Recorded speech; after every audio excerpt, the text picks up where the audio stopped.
All of this war, famine, all of this living separate, being superior to people, being inferior to people, that will, by and by, disintegrate. It's going to go away, leaving only the truth of who and what we really are, which is part of God. On the tablet, the history of the world played out in front of me. And from the creation through eons and I guess the end of the world. And I always tell people, no, I don't know how the world ends. My name's Wayne Morrison, and I was born in 1955, and I lived primarily in Rhode Island in the United States of America. And when I grew up, I was what was called a military dependent. That meant we traveled around a lot. My parents were in the military and we traveled. And I was not raised in any religion whatsoever. My family was not anti-religious, but we were a family of, I had 5 sisters and brothers, and I was not raised in any religion. But as I was growing older, as I was 12, 13, 14 years old, I had a lot of questions about why I was existing on Earth, and I couldn't shake it. It seemed to bother me a lot. And I went to school in Rhode Island, and one night when I was 17 years old, I was invited to a party. And at that party, there were some older people than me. I was only 17. It was 1972. And the people who were older than me, they weren't that much older. They were probably only 21 or so, but they were Navy people. They were in the Navy.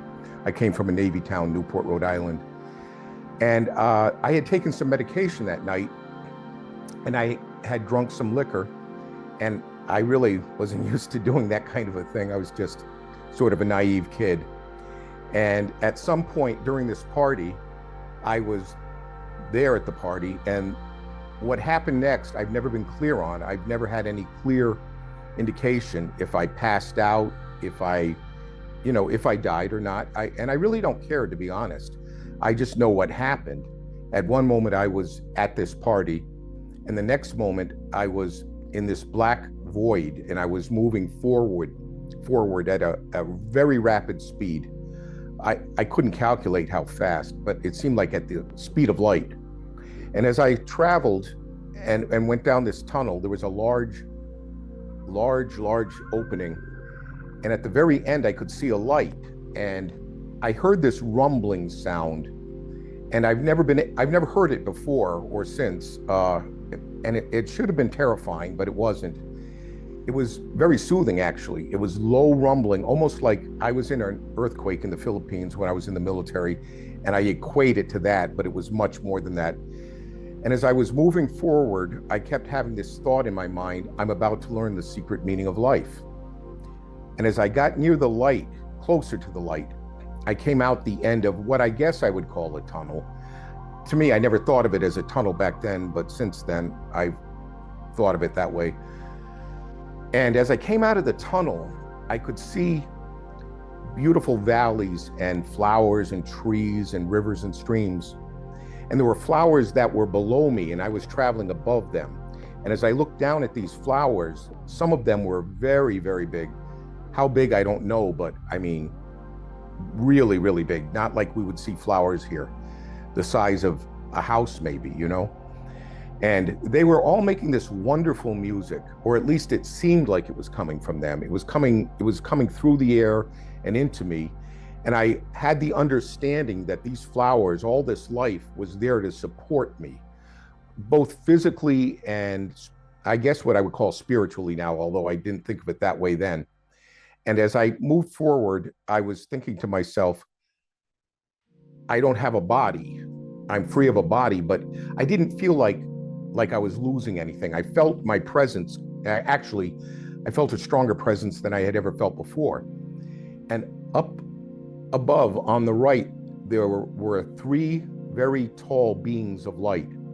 And when I say beings, they were indistinct as to their features. They didn't have very clear faces, but I could clearly tell that they were beings. And they were maybe, if I had to guess, 10, 15, 20 feet tall. I don't know. They were very tall. And they were very welcoming. And they began to communicate with me in a way that I guess many people would call it telepathy, but back then, when it happened to me, again, this is 1972, so I had no reference. I had never read anything about an NDE. I knew nothing. I just knew that these people, these beings, were communicating to me that I was about to meet a being of a high order. And as they were letting me know this, I could see off in the distance a tiny point of light, but it was very brilliant. And it became closer and closer until it enveloped all of us and me. And it wrapped me in this feeling of warmth and acceptance and love is the right word. And it was as if I had come home. That's what it felt like. Like somewhere inside of me, I was saying, I'm home again. And this being began to communicate to me, and it was clear that any questions I had in my mind, and again, this isn't through verbal language, there's no language there. It's simply, if I were to think something as if, well, I'll give you an example. One of the questions that formed in my mind was, are there other worlds with life on them in the universe? And before the thought could even really form in my mind, I was traveling at an incredible speed and looking down on these planets where there was clearly life, where I could see beings, where I could see people walking and moving. I saw all of this from up above. I didn't really see it. I didn't go down like on the level of the street or the planets. It was watching down upon it. And some of these civilizations were what I would call modern, and some would be what I would call maybe ancient, what I perceived as maybe like Roman type of garb, that from thousands of years ago. And when we returned, I had many questions, and the primary question I had was the one that I knew I was going to get an answer to when I was first moving down that tunnel. And I said, what is the real meaning of life? And as I asked it, I was filled with this knowledge. And it's the only way we can explain it here. I can't explain it any other way, because if I just said the word love, it sounds so one-dimensional. It sounds silly, but it wasn't that. It was the opposite of that. It was this magnificent, wonderful understanding that the meaning of life is love. And the meaning of life meant everything. It didn't mean just me or the being. It didn't mean, it just meant everything, all of creation. And I understood everything there so clearly and fully, I could never do here.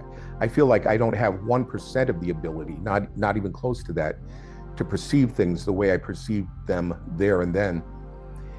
And I had a lot of questions, and as I asked these questions, there was this sense of total acceptance. There was no judgment whatsoever. Not that I expected any. I didn't expect to be there. That was the last thing I would have expected, was to be in front of these beings. But I also understood that the joy in me was so strong that this great being in front of me was feeling that joy and sharing it with me, and actually laughing in a way, not physically laughing like we do here, but however I can best describe it is just total joy from the being connecting to me and back to the being. And at some point, I remember my presence, my spirit, my being started doing flips in the air, and this being just found that incredibly funny, in a good way though. It wasn't like the being was laughing at me. The being was sharing that moment of joy with me. And at some point, and I'm not quite clear what happened, I feel there were things that might have happened in between that I don't recall, but I don't know that for sure. But at some point we moved, and I don't know if the great being and the three beings moved with me, but I feel that the three beings, I feel at least one of those three beings was female. I feel that. And I felt like the great being was male. That is just how I didn't really stop and think about it. And this great being, this great light and source of joy and love, didn't really have features. It was a body, or I perceived it as a body, him as a body, it. But it wasn't as if I could see the features. I didn't see eyes or a nose, but I almost sensed them. I could almost sense them. maybe that's what I expected to see because I'm from Earth. And then we moved over to this black, I guess you would call it a void. It was like we were in some area of the universe, and it should have been scary again, because when I think about it, it sounds barren and desolate, but really it was just such a warm, comforting feeling every moment of my time there. And in front of me, this giant tablet came spinning. I don't know how to describe it, like a stone tablet, like some tablet made of light. And on the tablet, the history of the world played out in front of me.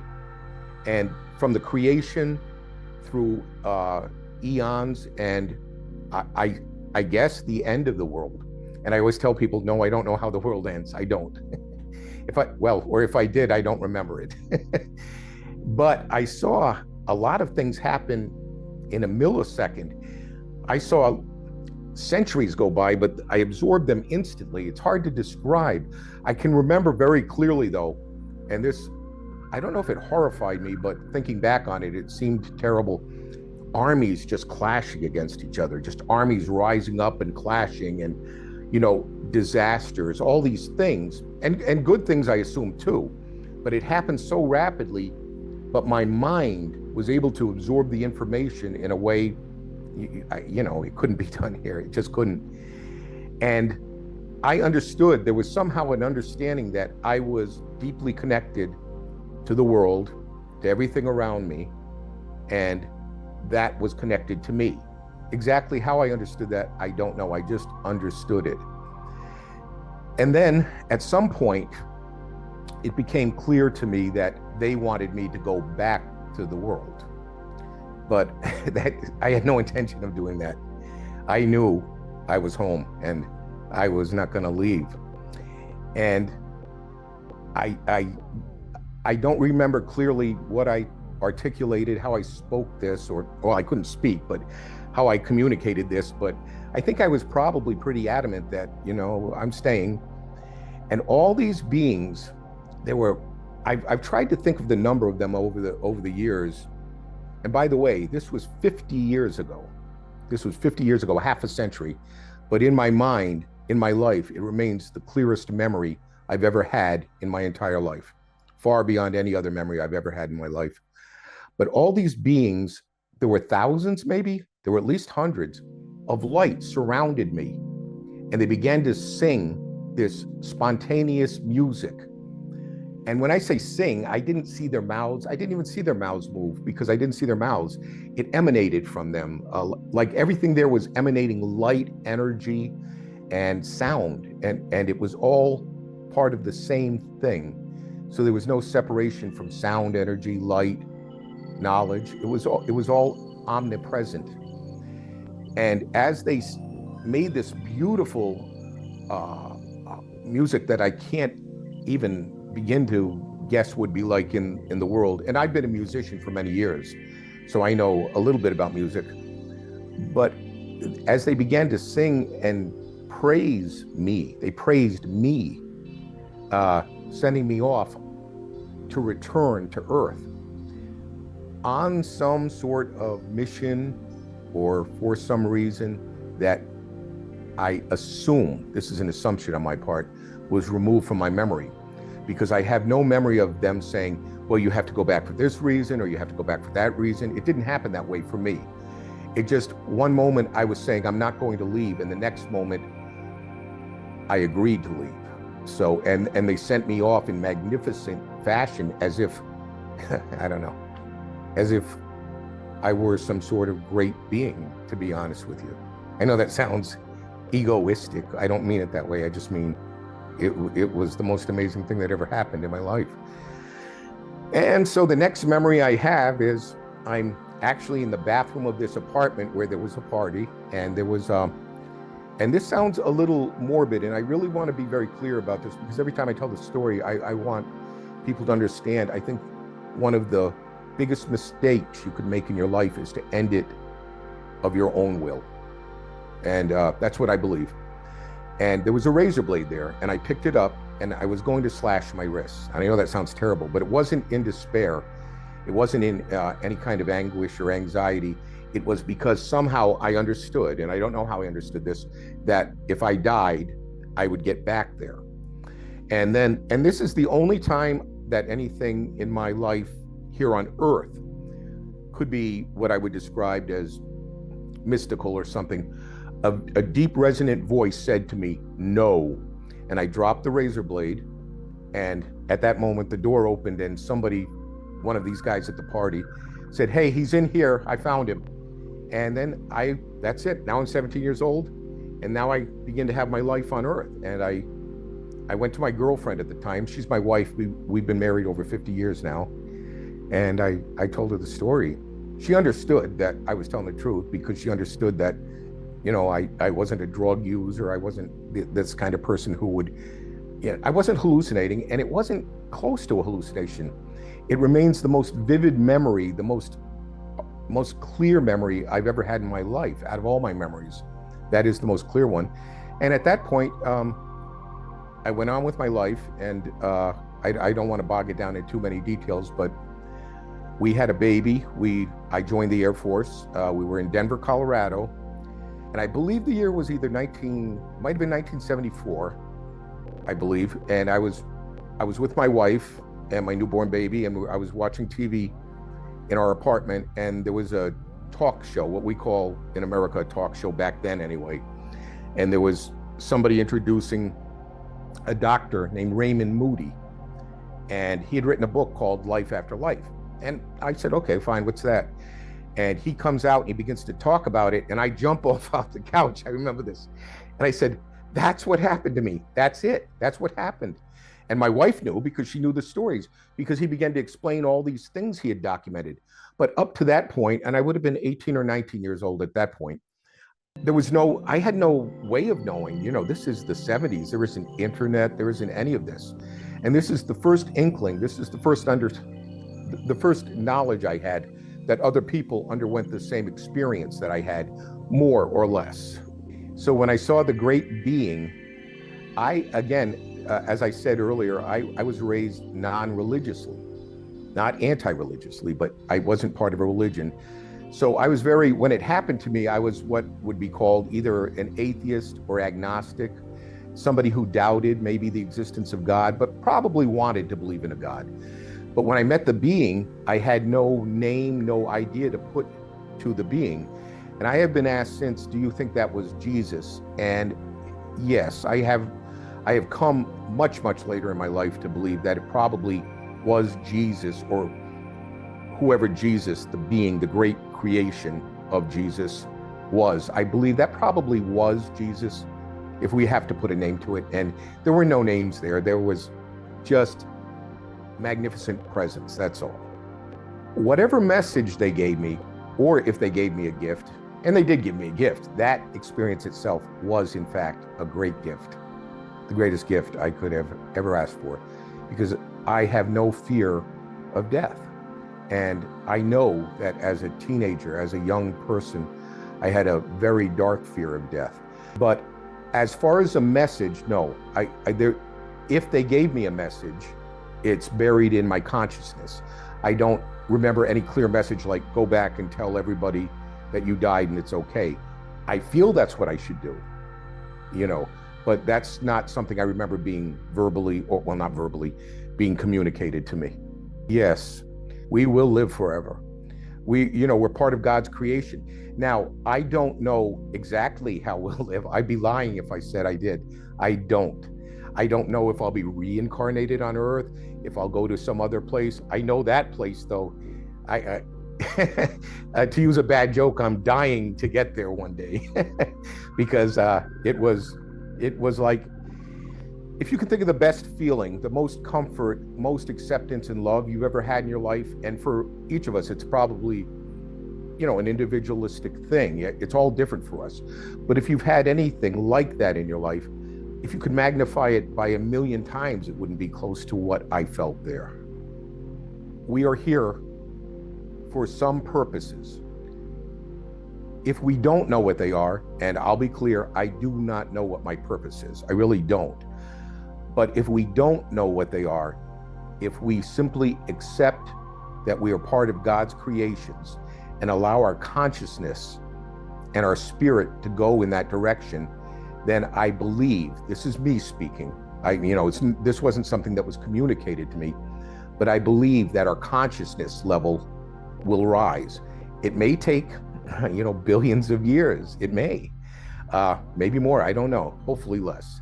But all of this war, famine, all of this living separate, being superior to people, being inferior to people, that will, by and by, disintegrate. It's going to go away, leaving only the truth of who and what we really are, which is part of God. I think I had an NDE for the same reason we're all going to have it. We're all going to have to deal with our eventual departure from Earth. We all are. And whether I see now that there's people who've had it at the age of 2, 5, 10, 90. It doesn't really matter. We're all going to have it, or we have had it. And once we overcome the fear, and once we overcome the fear of each other, which is tied to death, in my opinion, we fear deprivation. We fear that somebody else will gain, it'll be our loss. And until we overcome that, until we accept there is no death and we are part of a bigger plan, then we're going to keep playing this cycle out, I think, in the world. And it's unfortunate, but I do believe in the end, I think we will overcome it.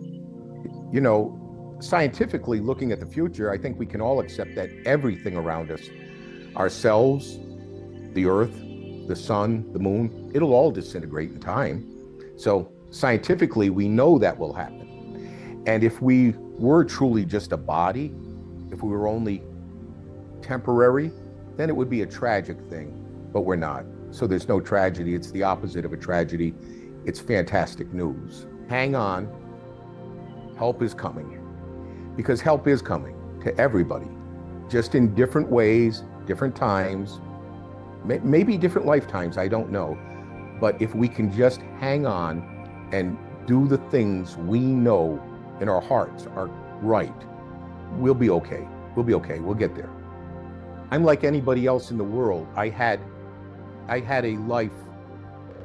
I guess I would describe myself up to the age of 17. I wasn't ego-less. That's not true, but my ego was very subdued. And then as I had this experience and went out in the world, I had a life, and I do believe my ego became more predominant in that life. And as I got older, I began to realize my ego was becoming too strong and ruling my life too much. And I began to think more about doing for others. And that's probably the most important thing I can do now, is to do for others. I mean, I've done for others my whole life. I have been, I've been a lot of things, but I spent my career as a police officer. I retired as the captain of detectives in Rhode Island. And I did a lot of good things there. And I'm sure I made mistakes. I was young. I was probably stupid at one time. But overall, I know I did good. But you can do more than just doing good deeds. You can actually be present for people.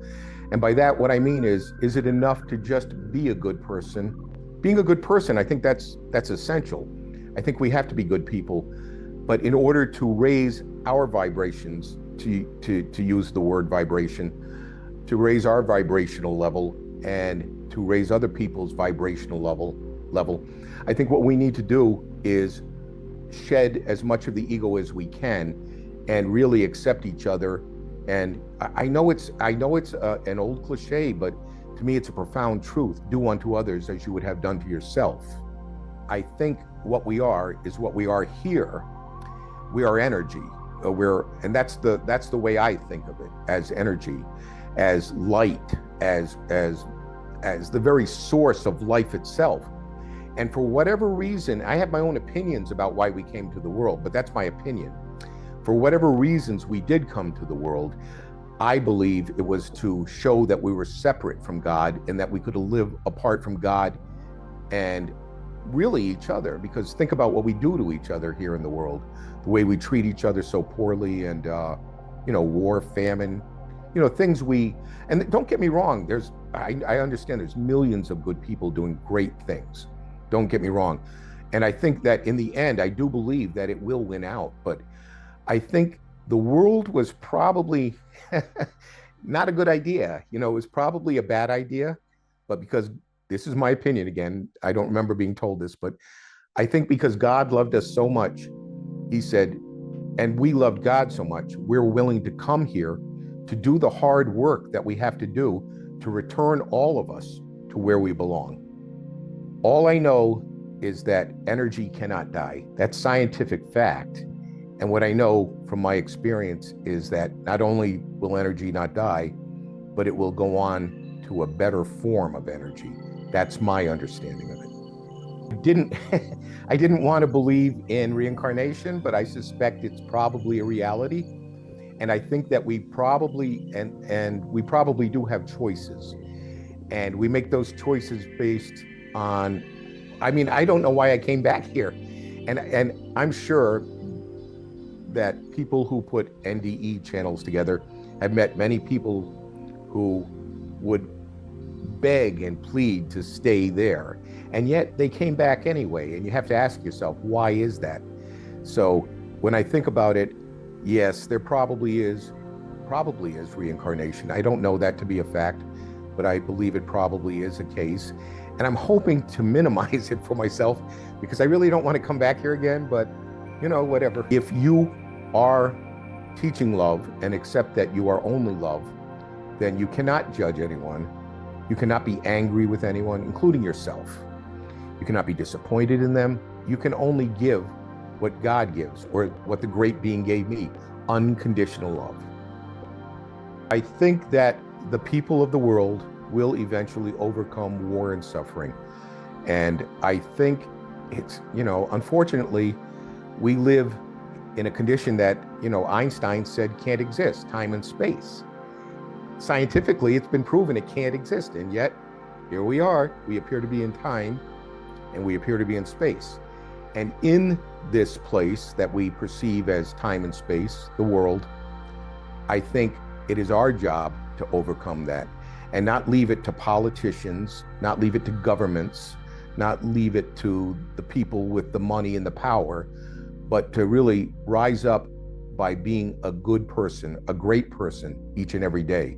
That's the goal, for me anyway. I don't have faith in the world as a place to prepare for, because like all things that are finite, the world, everything around us, all creation, it'll all eventually end. If we can stop thinking about us and them and start thinking of only us, all of us, and not drawing the dividing line, then we can have a great future. Because it's easy for me to say that. I live in a country that's very prosperous, and I understand that it can sound glib, but I truly do understand the torment of millions of people, both on a personal level and on a national level. I understand how that works. And by the way, my wife and I traveled a lot. We've been around the world a lot. And I understand traveling isn't the same as living in a country like Vietnam or living in China or the Philippines, where we did live for a while. But I do understand the vast differences in the world. And until we understand that on a level that we're willing to give it all, then we're going to hold ourselves back. And that's what we see, in my opinion, playing out over and over with politicians and governments. They capitalize on the fear we have. That person is different from you. They don't believe in this. They don't believe in that. You have to stand out. So I think the future is nothing but good. But I don't put my faith in the world. I forgive the world. I understand the world needs to be forgiven. I get that. But I also feel like that's not where I'm going to end up. It's not going to be the world. The world is only a minor stepping stone on the journey.